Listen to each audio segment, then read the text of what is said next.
Olivier Véran, bonjour. Bonjour. Ministre de la Santé et des Solidarités. N'oublions pas, levée du couvre-feu dès le 20 juin, 10 jours avant la date prévue. Fin du port obligatoire du masque en extérieur aujourd'hui. D'ailleurs, vous n'êtes pas masqué, moi aussi, nous sommes à l'intérieur, mais la distance est respectée. Toujours. Ce qui est important. Pourquoi lever les restrictions sanitaires plus tôt que prévu ? Tout simplement parce que la situation épidémique actuelle dans notre pays le permet.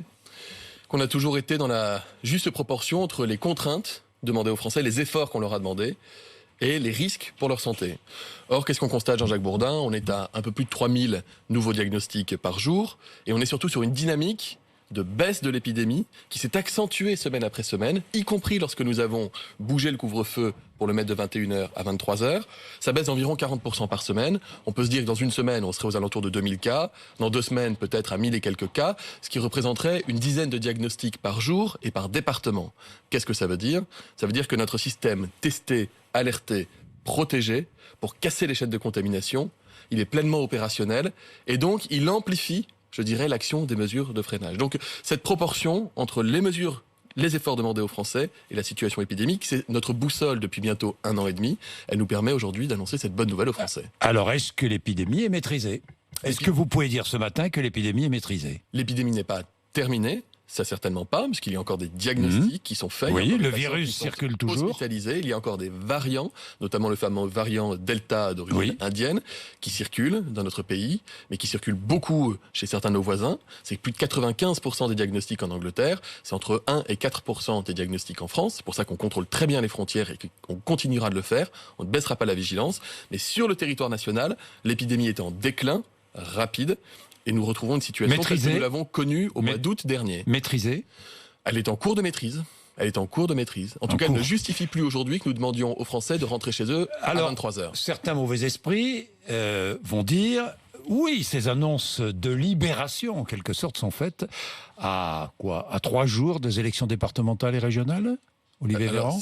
Honnêtement, je ne crois pas une seconde. Aucun rapport. Je crois pas du tout que les Français puissent imaginer qu'on adapte les règles ou que nous faisions la pluie et le beau temps sur l'épidémie en fonction d'une élection territoriale. Enfin, ça n'a pas de sens. Les masques, plus d'obligation donc de porter un masque en extérieur, sauf dans certaines situations. Lesquelles ?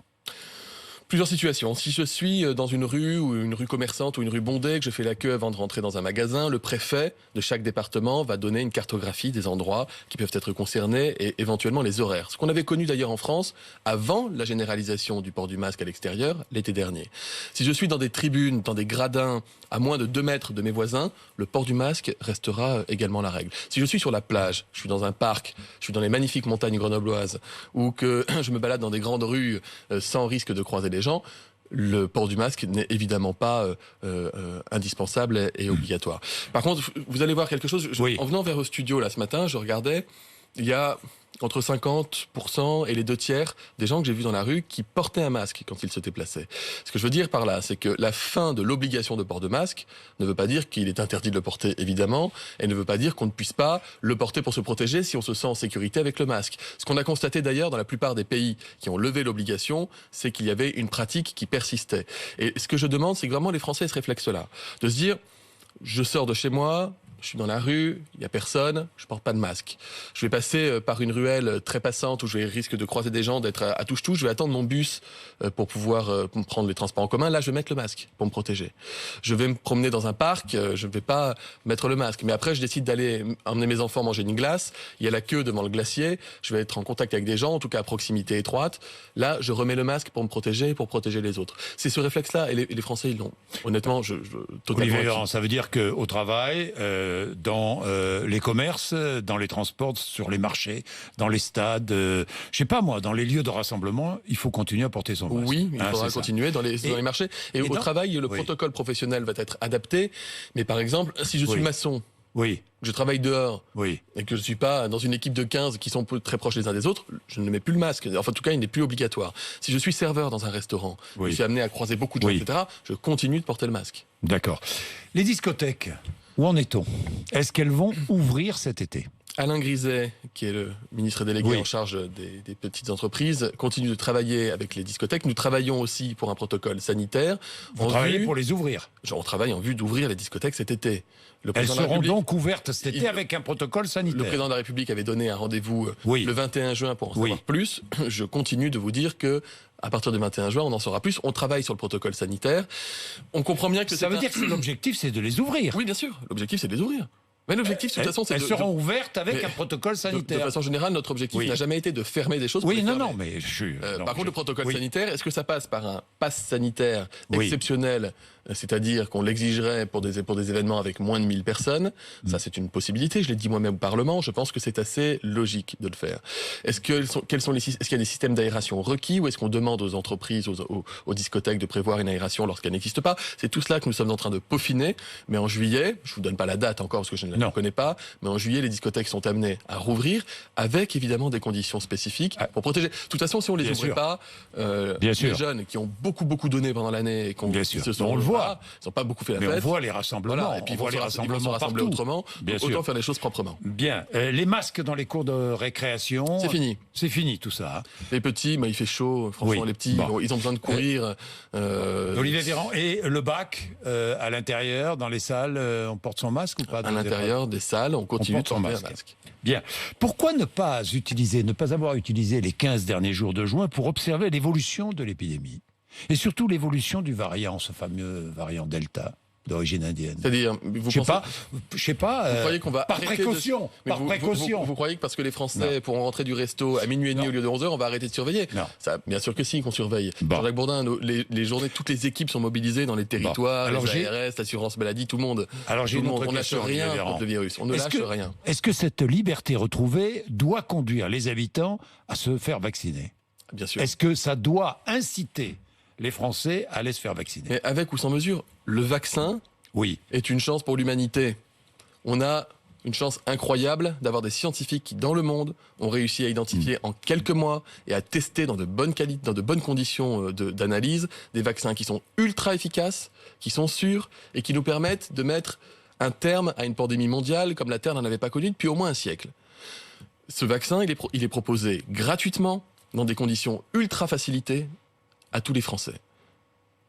De 12 ans et plus. Évidemment qu'il faut se faire vacciner. Vous savez, plus vite on vaccinera les Français, plus vite on aura ce niveau d'immunité collective, plus vite on se dira, c'est du passé. Bien, alors, je regardais le nouvel objectif annoncé hier par le Premier ministre, 35 millions de Français entièrement vaccinés fin août, on est d'accord. 17 millions, on en est ce matin à 17 millions. 40 millions première dose, on en est à 31 millions, c'est cela à peu près, ce matin. Bon, c'est encore insuffisant pour une immunité collective. Les 12-18 ans, quels sont les premiers chiffres? Très bon. Plus de 60 000 rendez-vous pris la première journée. J'ai simplifié, vous le savez, les délais entre les deux doses. C'est-à-dire que je dis aux Français qui ne peuvent pas, qui partent en vacances en juillet, qui avaient peur de ne pas pouvoir avoir leur rappel de vaccin, qui pourront avoir leur rappel entre 3 semaines et 49 jours, ce qui nous fait 7 semaines. Donc ça fait 1 mois de battement pour pouvoir avoir le rappel de vaccination. Et ça a été très efficace. Ce mardi, on a enregistré 25% de prise de premier rendez-vous en plus que le mardi d'avant. Donc vous voyez, s'il y a eu à un moment donné un tout petit effet de tassement, ça repart à la hausse. C'est reparti. Repart à la hausse. Notre objectif vraiment... Et les 12-18 ans, vous avez des chiffres? Combien de 12-18 ans pour l'instant, les rendez-vous ont commencé progressivement. Je vous dis, il y avait 63 000 rendez-vous le premier jour. Ça va fonctionner. Et puis il faut qu'on mette aussi l'accent sur les publics les plus fragiles, ceux qui sont encore isolés. Je vous garantis qu'on fait de l'aller vers, on les appelle, on va les voir, on leur propose, on leur paye le transport médicalisé, on va les vacciner chez eux, on envoie l'infirmier ou le médecin, on envoie le pharmacien peut le faire, on met le paquet là-dessus, on met le paquet sur les gens qui sont fragiles, les gens qui ont une obésité qui est sévère ou qui ont des comorbidités. Vous connaissez notre objectif, à la fin de l'été, à la fin du mois d'août, on veut que 85% d'entre eux aient pu recevoir une première injection de vaccin. Et les soignants. Alors, j'allais y venir. Les soignants, où en est-on? Vous avez des chiffres? J'ai des chiffres qui sont très variables, en réalité. C'est-à-dire que les soignants en ville, en secteur libéral, on est à 85% de couverture vaccinale. Ce qui est pas mal. Ce qui est pas mal du tout, 85%. En EHPAD, on est à 50%. Or, en EHPAD, c'est là qu'on trouve les personnes les plus fragiles. Certaines personnes n'ont pas pu être vaccinées pour des raisons de santé, je ne parle pas de soignants, mais de résidents.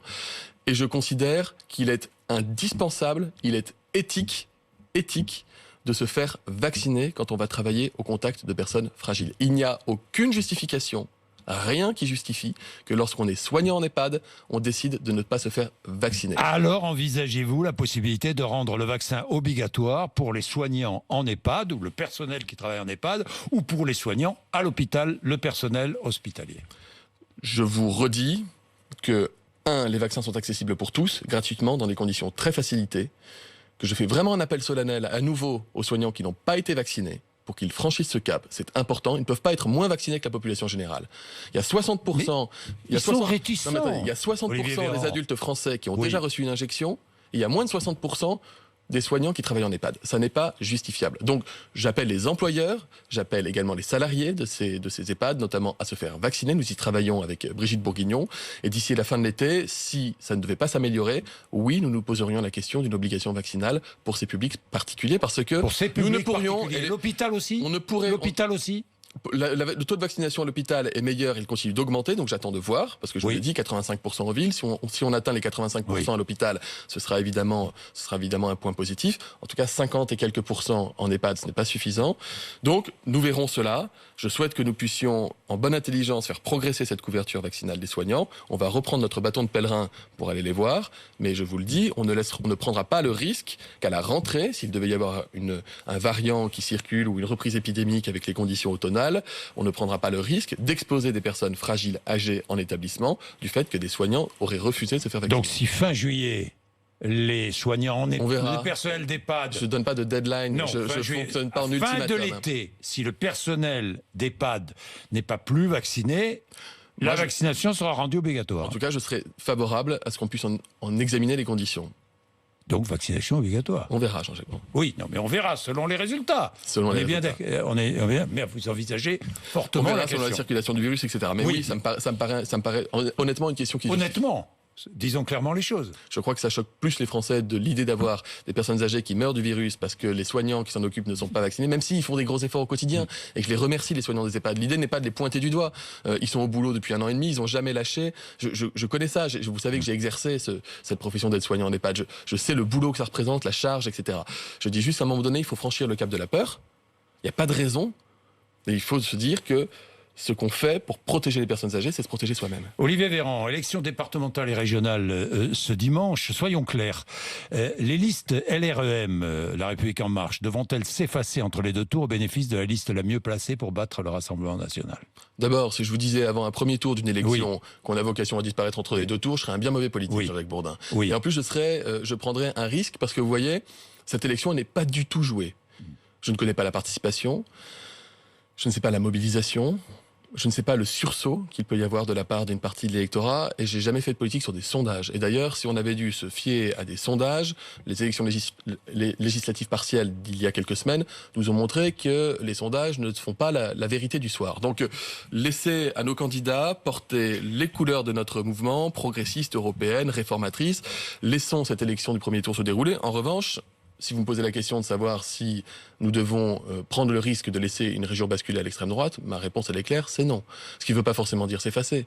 Ce qui veut dire chercher les conditions d'un équilibre avec une liste qui serait arrivée devant nous, si ça devait arriver dans certaines régions, de façon à pouvoir, en cohérence, faire en sorte de ne pas laisser une région basculer dans les RN. Jean-Jacques Bourdin, les régions, ce sont les lycées, les universités, le développement international, l'économie, l'agriculture, le soutien aux associations. On ne laisse pas une région basculer dans l'extrême droite, vu ses fonctions qu'elle a. Ce serait extrêmement compliqué de travailler avec une région d'extrême droite, y compris lorsqu'on est une entreprise étrangère, par exemple. Je vous le dis, c'est une mise en danger des entreprises, c'est une mise en danger du maillage associatif. C'est pas parce on a le droit d'être en colère. On a le droit de se dire, les politiques me casse les pieds. On a le droit de dire j'ai envie que tout ça s'arrête. Mais il faut se dire qu'au moment où on vote, les choses vont pas aller mieux parce qu'on vote extrême droite. C'est pire, parce que ça va accroître le chômage, parce que ça va faire des polémiques sans fin du quotidien, ça va créer de la tension dans la société. Donc si les gens ont des choix, je les invite vraiment de toute façon à voter, à se déplacer, mais pas l'extrême droite. Bien, le rendez-vous social sera important à la rentrée. Vous en convenez, vous êtes ministre de la Santé et des Solidarités, j'y viens tout de suite. D'abord le chèque alimentaire. Est-ce qu'il sera mis en place en septembre? Le chèque alimentaire progresse très bien avec Julien de Normandie. On y travaille pour permettre. Oui, vous y travaillez. Ouais. Alors, allez-y. Combien de bénéficiaires? Quel est le montant de ce chèque? Quel sera le montant de ce chèque? On aura des annonces qui vont être faites, qui vont être peaufinées au bon moment. Donc, on continue de bosser là-dessus. Vous avez compris le montant? De façon générale, on verra sur le montant. Entre 30 et 60 euros? Ça sera probablement par là. On verra. Je laisserai Julien de Normandie, si vous me le permettez, faire l'annonce. Il est ministre en charge de l'agriculture. Combien de personnes en bénéficieront? Ça aussi, c'est une annonce qui n'a pas été faite. Je peux vous parler de ce qu'on a déjà fait. Non, mais vous pouvez. Je peux déjà vous parler de l'état d'esprit, de la logique et de ce qu'on a déjà fait. Très bien, l'état d'esprit, mais moi je veux du concret. Je veux du concret. Vous voulez du concret? Oui, je veux du concret. Et vous pensez que dans le concret, il n'y a pas des choses qu'on a faites déjà? Mais si. Qu'on peut davantage expliquer? Mais si. Le quoi qu'il en coûte, le fonds de solidarité, 30 milliards d'euros, le soutien avec le chômage partiel pour que les Français ne perdent pas leur boulot pendant la période de pandémie, 35 milliards d'euros, les tests, 5 milliards d'euros, les vaccins, 4,5 milliards d'euros. Vous avez du concret de partout. On a soutenu à hauteur de 3 milliards d'euros les familles pauvres pendant la crise en envoyant des chèques aux gens qui sont bénéficiaires des minima sociaux. Il y a les chèques pour les étudiants, les soutiens. Pour combien de millions de personnes? Entre 5 et 8 millions? On verra, encore une fois. C'est une annonce qui sera faite par Julien de Normandie. Elle lui revient de droit. Si je lui piquais son annonce alors qu'il travaille dessus depuis des mois et des mois, je ne serais pas un bon camarade. Alors, je vais vous parler concret encore une fois. La garantie jeune universelle. Ouais. Oui. Où est-ce qu'on en est? La garantie jeune universelle, on y travaille, notamment Elisabeth Borne qui est en charge du... Quel est l'esprit? Parce que garantie jeune universelle, je ne suis pas sûr que ça parle beaucoup français. Non. Enfin, moi je vais vous dire du concret, près de 500 euros par mois et accompagnement vers l'emploi. Vous avez des jeunes qui sont âgés de 18 à 25 ans, qui ont une formation derrière eux ou non, qui n'ont pas d'emploi, qui sont ce qu'on appelle inactifs, qui vivent parfois chez leurs parents ou qui ne vivent pas chez leurs parents, et à qui on veut tendre la main.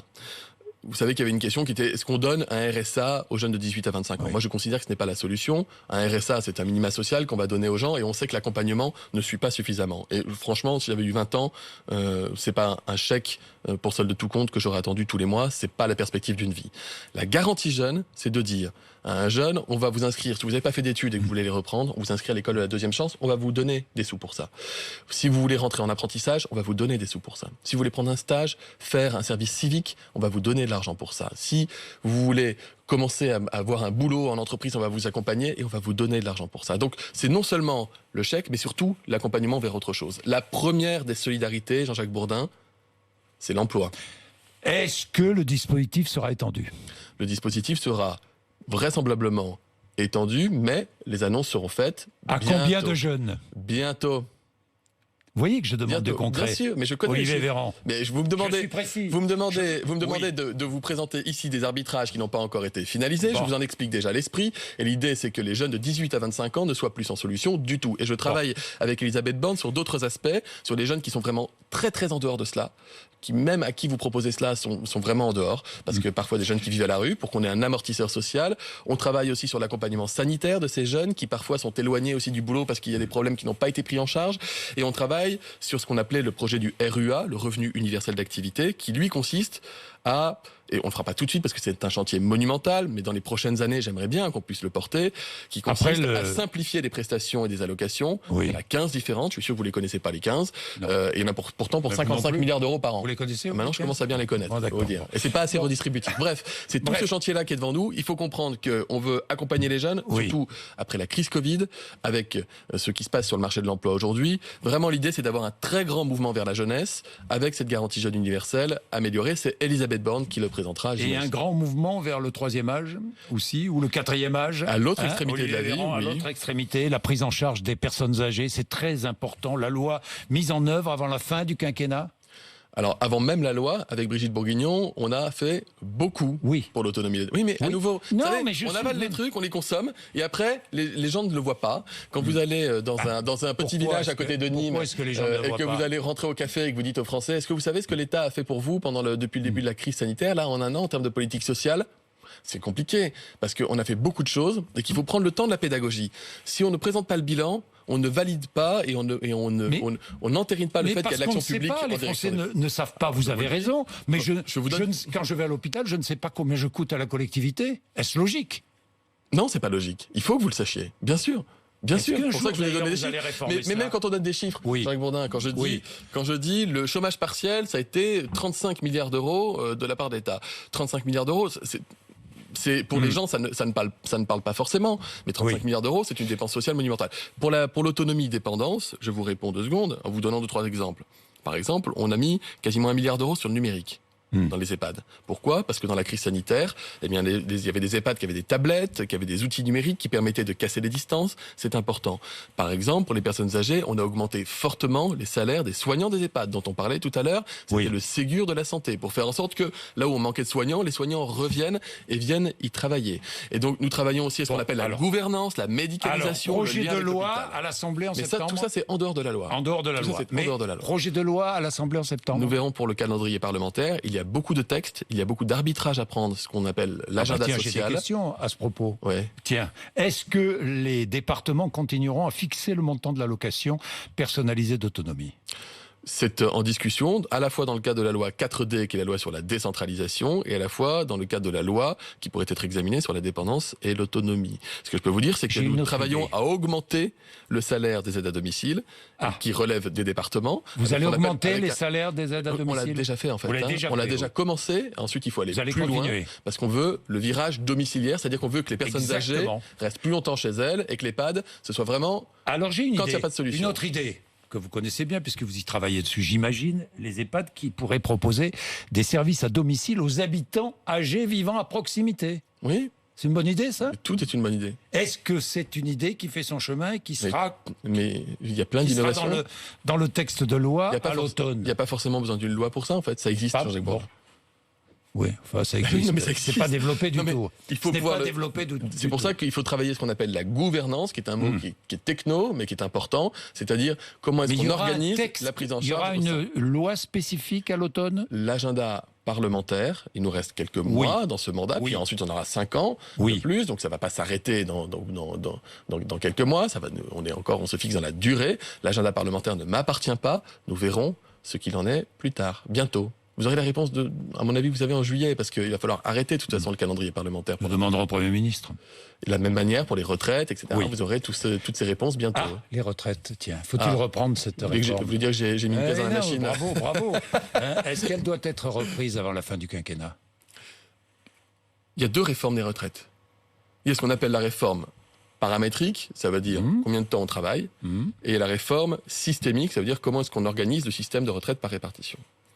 Ce que le président de la République a dit, c'est que la réforme telle qu'elle avait été présentée au Parlement, aujourd'hui, il faut la modifier, parce qu'elle n'avait pas elle sera modifiée avant la fin du quinquennat. Je n'ai pas la réponse à cette question, je peux vous dire ce que j'en pense. Si oui, allez-y. Ce que je pense, c'est que l'État-providence, la sécurité sociale, la protection sociale, les Français l'ont vu à l'œuvre depuis 1 an et demi. Tous les soins ont été pris en charge, les emplois n'ont pas été perdus, les restaurants n'ont pas fermé, les commerces n'ont pas fermé. Ce soutien très fort, ça s'appelle le soutien de la sécurité sociale et de l'État.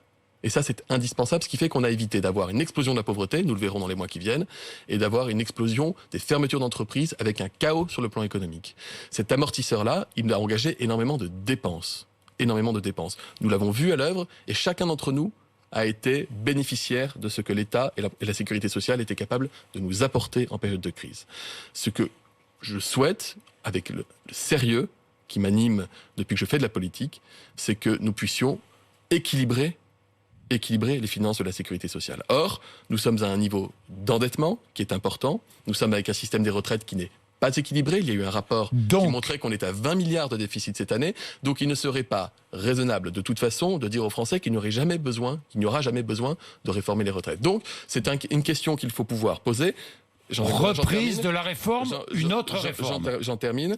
Il faut présenter de manière objective la situation financière en l'expliquant, en la rendant accessible pour éviter que tout le monde reparte dans des combats politiques sans fin. Reprise d'une réforme qui ne sera pas la même que celle qui avait été engagée jusque-là, mais reprise d'une réforme des retraites. Il faut que nous équilibrions. Vous savez, vous gérez votre budget, Jean-Jacques Bourdin.